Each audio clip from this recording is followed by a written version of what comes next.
Hey folks, I just want to show you how to make a discussion post in a Q&A format that would be posted to all of your different groups at the same time to make it easy for you to post those and then also to grade those. So I'm going to make a test forum. You need to make a forum first. Actually, I should back up. You need to separate your students into groups first. And you do that by going up to participants and selecting your groups and naming your groups and all of that stuff. So I've already done all that. And I have 5 groups. And so now I'm going to make a practice forum to show you what I'm talking about. So I click here on add an activity or resource, and I need to add a forum.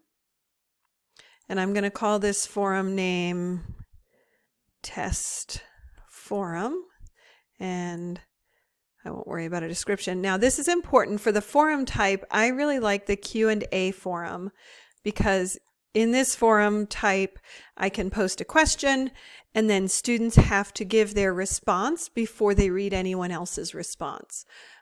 This helps cut down on cheating because I've had students in the past who will not do the reading or watch the videos or do the assignments and will just jump right into the forum, peruse the other students' responses, and then come up with their own. Or I've even had a student copy another student's post and then paste it as their own and then change some words.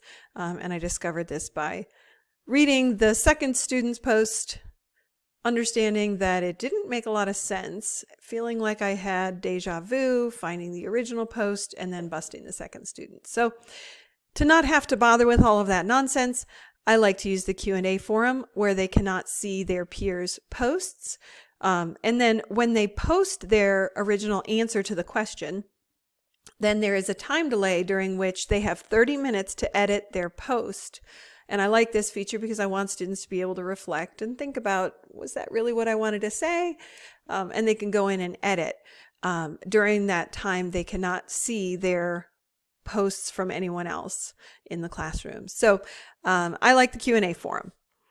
So we're going to do Q&A forum, and then I go down to common module settings. And for right now, I'm going to keep this hidden. You don't have to do that, but I want to hide it so that I don't get any emails from my students saying, what is this test forum? But then group mode, this is really important. I need to choose separate groups so that when I post a question, it will go to all the different groups separately. I'm not worrying about groupings. I'm just going to separate the groups.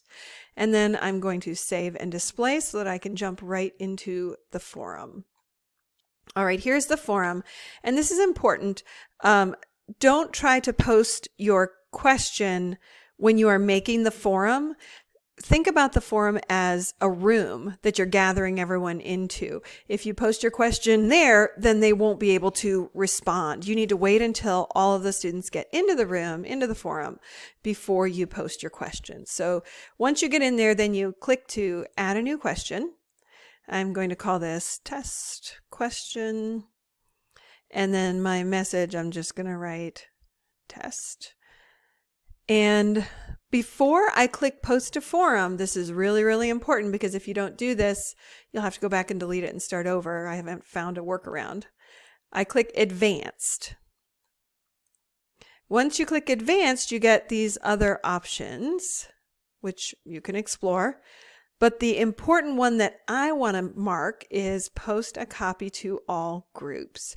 This means I only have to post the question one time and it will magically appear in a separate setting on a separate line, you'll see, for every single group. I don't have to copy and paste. It's super easy. And then I can click post to forum. Voila, this is magic. Now this thing up here that says I have 30 minutes to edit, I don't know why they tell me that because I really don't think I do. I've gone in and edited before. It does say that it's been edited by me, but that's okay because I'm the professor. So here we have the test question that I just created, and it is separated out into group 1, group 2, group 3, group 4, group 5. It's also very easy to grade these kinds of discussion questions because then when I go to grade them, I can click on a specific student and I'll see the student on the right. And then on the left, I will see all the posts that they made in response to that one question. Now, it's out of context. I can't see what they are responding to. But if there's enough substance in the post, I don't necessarily have to go back and see what they're responding to. And then I can assign a grade and then move on to the next one. And by the way, I should mention, back when I was creating everything, there was the opportunity for me to change the grading where I could mark points, which is what I usually do. I usually give 10 points for a discussion question, because I give 6 points for their original response and then 2 points for each response to appear. I have a rubric where students have to give a substantive real response to appear, or it doesn't count. So those are some ideas for you on how to grade your discussions. I hope you have found this helpful as you continue your journey with Moodle in trying to post a discussion question to multiple groups at the same time. Thanks for listening.